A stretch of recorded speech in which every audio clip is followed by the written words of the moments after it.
మెరిసే తెల్లని చర్మం కోసం Japanese glutathione fruits flowers extract తో చేసిన ప్రిస్మాస్ గ్లూటా రోసా సోప్.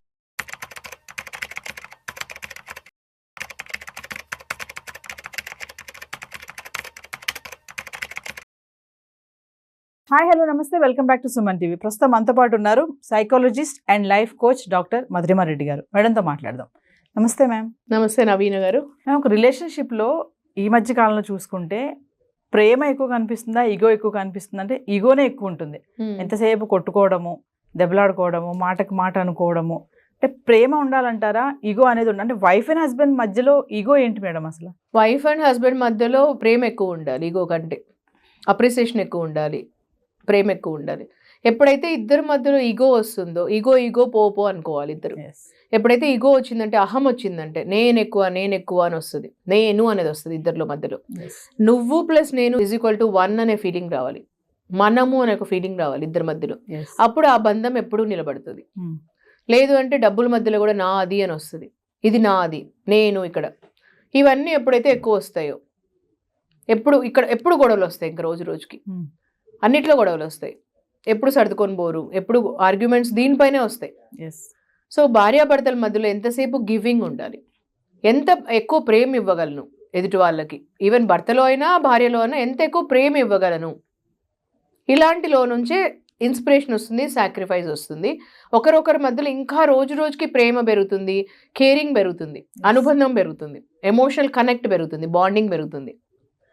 అదే ఈగో పెరిగింది అనుకోండి, రోజు రోజుకి అహం రోజు రోజుకి పెరిగిపోతుంది. నెగటివ్ ఎమోషన్ అంటాం దాన్ని. అహం అనేది ఒక నెగటివ్ ఎమోషన్. దూరం పెరుగుతుంది వాళ్ళ మధ్యలో, గ్యాప్ రోజు రోజుకి పెరిగిపోతుంది.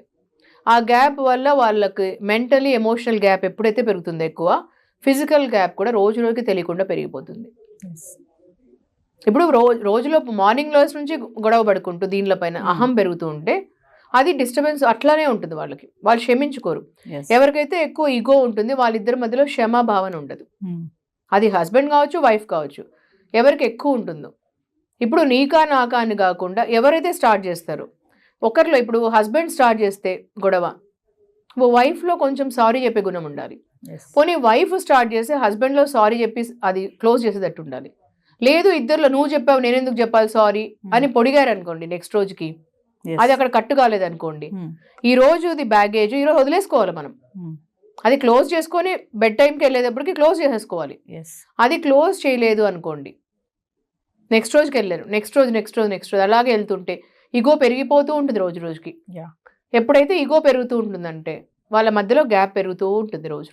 ఇలా అస్తమానం గొడవ పడే కపుల్స్ ఉంటారు కదా, వాళ్ళు కలిసి ఉంటారంటారు అసలు? అస్తమానం గొడవ పడినా ఆర్గ్యూ చేసుకోవచ్చు, డిసగ్రీ చేసుకోవచ్చు, వేరే వేరే ఒపీనియన్ ఉండొచ్చు. ఇప్పుడు ఒకరికి చాక్లెట్ అంటే ఉండొచ్చు, ఒకరికి ఐస్ క్రీమ్ అంటే ఇష్టం ఉండొచ్చు, ఒకరికి ప్రభాస్ అంటే ఇష్టం ఉండొచ్చు, ఒకరికి మహేష్ బాబు ఇష్టం ఉండొచ్చు. హీరోలలో 2 మూవీస్ చూడొచ్చు కలిసి. ఈరోజు మహేష్ బాబు మూవీకి వెళ్ళొచ్చు, రేపు ప్రభాస్ మూవీకి వెళ్ళొచ్చు, కలిసి సంతోషంగా వెళ్ళొచ్చు, ఆర్గ్యూ చేసుకోవచ్చు, డిసగ్రీ చేయొచ్చు. కానీ at the end of the day నువ్వు నేను కలిసి ఇద్దరం ఒకటి అని అనుకోవాలి. అలాంటి భావన ఉండాలి. అలాంటి హస్బెండ్ వైఫ్ కొట్లాడకుండా ఉండకూడదు, గొడవ పడకుండా ఉండకూడదు, అలా ఉండదు. గొడవలు రావచ్చు, అది కూడా ఒక సంతోషం, ఆనందం. గొడవలు వస్తే కూడా హ్యాపీనెస్ ఉంటుంది దాంట్లో కూడా. చిలిపి మాటలు, గొడవలు ఇవన్నీనే ఆనందాన్ని ఇస్తుంది. కానీ ఆ గొడవల మధ్యలో ఈగో పెట్టుకొని నేను సారీ చెప్పను, నేనెందుకు సారీ చెప్పడం, నీకు నేనేం తప్పు చేయలేదు, ఇది అహం పెంచుతుంది రోజు రోజుకి. హస్బెండ్ అయినా వైఫ్ అయినా అది రోజు రోజుకి పెంచుతుంది. మీరు సింహం చూసారా? సూర్య మూవీ, సూర్య అనుష్కది. దానిలో సింహంలో సూర్య మూవీలో అనుష్క వాళ్ళ ఎంగేజ్మెంట్, వాళ్ళ పెళ్లి స్టార్ట్ అవుతుంది. అప్పుడు ఆఫ్టర్ సో లాంగ్ వాళ్ళ పెళ్లి ఫిక్స్ అవుతుంది. తర్వాత అతను వెళ్ళాలి వేరే చోటుకి, ట్రావెల్ చేయాలి. నువ్వు వెళ్ళొద్దు అని చెప్తుంది వచ్చి, నాకు ఇష్టం లేదు, నువ్వు పెళ్లి మనకి ఇంకా నెక్స్ట్ రోజు ఉంటే వెళ్తావు, 2 days ఉంటే ఊరు దాటి వెళ్ళకు అని చెప్తుంది వచ్చి. ఆర్గ్యూ చేస్తుంది, వాళ్ళిద్దరిలో ఆర్గ్యూ చేస్తుంది చాలా వచ్చి. ఇతను ఒప్పుకోడు, లేదు నాకు డ్యూటీనే ముఖ్యము, నేను వెళ్ళాలి ఖచ్చితంగా అని చెప్తాడు. తను కూడా బాగా అంటుంది, ఇంకా తిరిగి అని ఆర్గ్యూ చేసేస్తే తర్వాత వచ్చి వెళ్ళేటప్పుడు మరి కార్లో కూర్చొని అతను వెళ్ళిపోతుంటాడు. కార్లో కూర్చున్న తర్వాత అతనికి వర్క్ అంటే ఎంత ఇష్టమో తెలుసుకొని వెంటనే సారీ చెప్తుంది. ఆమె ఎప్పుడైతే సారీ చెప్తుందో వెంటనే అతను ఐ లవ్ యూ అని పంపిస్తాడు. రిలేషన్ అంటే ఇలా ఉండాలి. అంటే రియల్ లైఫ్లో, ఎందుకంటే మేము సినిమాగా చూస్తే మీరు చూసింటారు కాబట్టి ఇవన్నీ, అందుకే సినిమాలో ఎగ్జాంపుల్ తీసుకొని చెప్తున్నాను. సో ఒక హస్బెండ్ వైఫ్ రిలేషన్ అంటే ఒక అండర్స్టాండింగ్తో కూడిన మెచ్యూరిటీతో ఉండాలి. అంటే ఈగో ఉండే వాళ్ళు ఆర్గ్యూ చేసి వదిలేస్తారు, ఫర్గివ్ చేయరు వాళ్ళు. ఆ ఫర్గివ్నెస్ అనే భావన ఉండదు ఇద్దరిలో, హస్బెండ్లో ఉండదు, వైఫ్లో ఉండదు. నువ్వన్నావా నన్ను ఇట్లా, నువ్వంటే ఇలాంటివి ఉంటుంది. అలాంటివి ఎప్పుడైతే ఉంటుందో వాళ్ళలో గివింగ్ ఉండదు. గివింగ్ అంటే ప్రేమ ఉండదు, గివింగ్ ఎక్కువ, ప్రేమ ఉండదు, ఆప్యాయత ఉండదు, ఫర్గివ్నెస్ ఉండదు, క్షమాపణ ఉండదు. తర్వాత క్షమించలేనప్పుడు మర్చిపోలేరు. అంటే లాస్ట్ మంత్ జరిగింది గుర్తుంటుంది, లాస్ట్ ఇయర్ జరిగింది గుర్తుంటుంది వీళ్ళకు. నువ్వు ఇలా అన్నావు నన్ను అంటారు కొంతమంది. లాస్ట్ మంత్ ఇలా అన్నావు, లాస్ట్ ఇయర్ ఇలా అన్నావు. ఈ మధ్యలో చాలా మందికి అండి యాంగర్ మేనేజ్మెంట్ అనేది ఒక ఇష్యూ. విపరీతమైన కోపం. ఇప్పుడు విపరీతమైన కోపం పెట్టుకొని ఆ కోపంకి ఎన్నో కారణాలు ఉంటాయి మైండ్లో. మైండ్ అనేది ఒక మ్యాగ్నెట్ లాంటిది, ఎన్నో కారణం ఉంటుంది. మనకు ఆ మ్యాగ్నెట్లో నెగటివ్ ఎమోషన్స్ అలాంటివి ఎన్ని పెట్టుకుంటే అది ఏ దానికైనా ట్రిగర్ చేస్తుంది మళ్ళీ. అది ఇప్పుడు జరిగినట్లు ఉంటుంది మళ్ళీ. అబ్సల్యూట్లీ. అది విసిరు వేస్తుంటారు, మొబైల్ కొత్తది కొనుక్కోవడానికి మళ్ళీ అది విసిరు వేస్తారు, టీవీ కొడతారు, ఎన్నైనా చేస్తుంటారు. అది పిల్లలు ఉన్నారనుకోండి, పిల్లల ముందే చేస్తారు.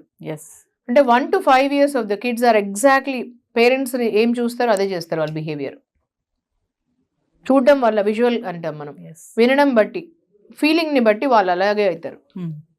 సో ఇంత ఉంటుంది కనెక్ట్ హస్బెండ్ వైఫ్ బిహేవియర్ బట్టి, ఒకరొకరు బిహేవియర్ బట్టి. ఇప్పుడు కొంతమంది ఉన్నారు మేడం, నా హస్బెండ్ నాకు చాలా ఇష్టం, కాకపోతే మేము అస్తమాట కొట్టుకుంటున్నాము, చీటికి మాట గొడవలు అవుతున్నాయి, కలిసి ఉండగలుగుతామా ఉండలేమా అంటే ఏం చెప్తారు? అస్తమాట గొడవ అవుతుంది, నాకు చాలా ఇష్టం హస్బెండ్ అంటే. మీకు ఈగో కంటే ప్రేమ ఎక్కువ ఉంది అని అంటే డెఫినెట్లీ మీరు కలిసే ఉంటారమ్మా. ఈ క్వశ్చన్కి ఆన్సర్ ఏంటి అంటే, మీకు ప్రేమ ఎక్కువ ఉంది ఈగో కంటే అంటే, మీరు గొడవ పడినా, ఆర్గ్యూ చేసినా, at the end of the day మీరు ఒక క్షమిస్తున్నారు, తర్వాత ఫర్గివ్ చేస్తున్నారు, మీరు గివింగ్లో ఎక్కువ ప్రేమ ఇస్తున్నారు, ఆప్యాయం ఇస్తున్నారు, ఫర్గివ్నెస్ ఇస్తున్నారు అంటే మీ గొడవలో ఒక కారణం ఉంటుంది, మీకు దాంట్లో కూడా ప్రేమ ఉంటుంది, ఆర్గ్యూ చేయడంలో కూడా ప్రేమ ఉంటుంది, అందువల్ల అలా చేస్తున్నారు మీరు. ఒకసారి తెలుసుకోండి ఎందుకు ఆర్గ్యూ చేస్తున్నారు, దేనివల్ల జరుగుతుందని. ఇద్దరం ఉద్యోగం చేస్తున్నాము, నేను సమానంగా సంపాదిస్తున్నాను, నేను ఎందుకు తగ్గాలి అనుకుంటుంది భార్య. సో ఉద్యోగం చేస్తున్నాను కాబట్టి నేను ఎందుకు తగ్గాలి, నేను అందుకనే అనాలి, ఇలాంటివి అనుకుంటే, నేను నీలాగా ఉద్యోగం చేస్తున్నాను అందుకని నేను ఎందుకు తగ్గాలి అన్నాను, నువ్వు ఒక మాట అంటే నేను 4 మాటలు అంటాను, నేను 4 అంటే నువ్వు కూడా 20 అను. అదే ఒక మాట కామ్గుండి చూడు, నీకే ఎనర్జీ మిగులుతుంది కదా. ఆ మాట కామ్గుండి చూడు, అనకుండా రిప్లై ఇవ్వకుండా చూడు, ఆ ఎనర్జీ మిగులుతుంది కదా. ఎందుకంటే మనం ఒక్కసారి ఈక్యూ అంటాం, ఎమోషనల్ క్వశ్చన్ స్కిల్స్ అంటాం. ఈక్యూ స్కిల్స్లో ఏమంటే, మనం in the sway of emotions intelligence పని చేయదు మనకు. అంటే మనం ఎప్పుడైతే ఆ కోపంలో ఉంటామో, ఆ కోపంలో మనం ఏమంటామో మనకు అర్థం కాదు ఒక్కొక్కసారి. భార్యాభర్తలు నిజంగానే అని అనాలనుకోరు అప్పుడు, కానీ ఆ కోపంలో మనకు తెలియకుండానే మాట్లాడతాం, మనం నిజంగా అనాలనుకోము ఆ టైంలో. సో అందుకొని ఏంటంటే, జస్ట్ ఒక్కసారి నేను కూడా నీతో పాటు చేస్తున్నాను కదా, ఎందుకు పడి ఉండాలి, ఎందుకు అనాలి. మీకు కూడా కోపం వచ్చినప్పుడు ఆ టైంలో అలా ఉన్నప్పుడు కామ్గుండి చూడండి మీకు ఎంత ఎనర్జీ లెవెల్స్ ఉంటుందో. తర్వాత డిస్కస్ చేయండి, కొంతసేపు అయినాక డిస్కస్ చేయండి. అది ఆ టైంలో కామ్గా ఉండండి కొన్ని రోజులు, కొంతసేపు కామ్గా ఉండండి. ఈవినింగ్ డిస్కస్ చేయండి, మార్నింగ్ డిస్కస్ చేయండి, లేదంటే ఒక ఈవినింగ్ ఒక టైం అంటూ పెట్టుకోండి డిస్కస్ చేయడానికి.